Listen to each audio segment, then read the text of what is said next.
అయితే ఇది బాలీవుడ్ సినిమానా లేదా పంజాబీ సినిమానా అనే డౌట్ అయితే నాకు ఉంది భయ్యా. మీకు తెలిస్తే కామెంట్ చేయండి. ఇంకా ఈ టీజర్ గురించి మాట్లాడుకుంటే దీనికి డైరెక్టర్ ఎవరో కాదు, మన తెలుగు డైరెక్టర్ అయిన గోపీచంద్ మల్లేని ఈ సినిమాని అయితే డైరెక్ట్ చేస్తున్నాడు. మొన్నే వీర సింహారెడ్డితో బ్లాక్ బస్టర్ హిట్ కొట్టాడు. ఇప్పుడు జాత్ అనే సినిమా అయితే చేయబోతున్నారు.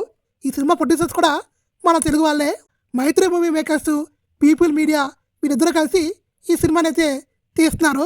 సన్నీ డియోల్ గారు రీసెంట్గా గద్దర్ 2 అనే సినిమాతో 600 కోట్ల పైన కలెక్షన్ సాధించింది. ఇప్పుడు గోపీచంద్ మల్లేతో కలిసి జాత్ అనే సినిమాతో అయితే రాబోతున్నారు. ఇంకా ఈ టీజర్ అయితే ఊర మాస్గా ఉంది, మామూలు లేదు. బాలీవుడ్ ఆడియన్స్ కి ఈ సినిమా పిచ్చి పిచ్చిగా నచ్చేలాగా ఉంది.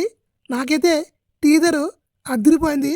మాస్ ఫ్యాన్స్కి అయితే ఒక ఫుల్ మీల్ సినిమా లాగే అనిపిస్తుంది. 2025 ఏప్రిల్ అయితే ఈ సినిమా తీసుకోబోతుంది. డేట్ అయితే ఇంకా కన్ఫర్మ్ చేయలేదు, మంత్ మాత్రమే ఇచ్చారు, అది కూడా ఏప్రిల్. టీజరే ఇంత మాస్గా ఉంటే సినిమా ఎంత మాస్గా ఉంటుంది అనేది చెప్పక్కర్లేదు. ఇంకా సన్నీ డియోల్ గురించి చెప్పక్కర్లేదు, తను ఒక లెజెండరీ యాక్టర్. అతను ఈ సినిమాలో రెజీనా హీరోయిన్గా యాక్ట్ చేస్తుంది. ఈ టీజర్లో మాత్రం రెజీనా లేదు, ముందు ముందు రివీల్ అవ్వచ్చు. టీజర్ అయితే అదిరిపోయింది. మీకు ఏమనిపించినది కామెంట్ చేయండి.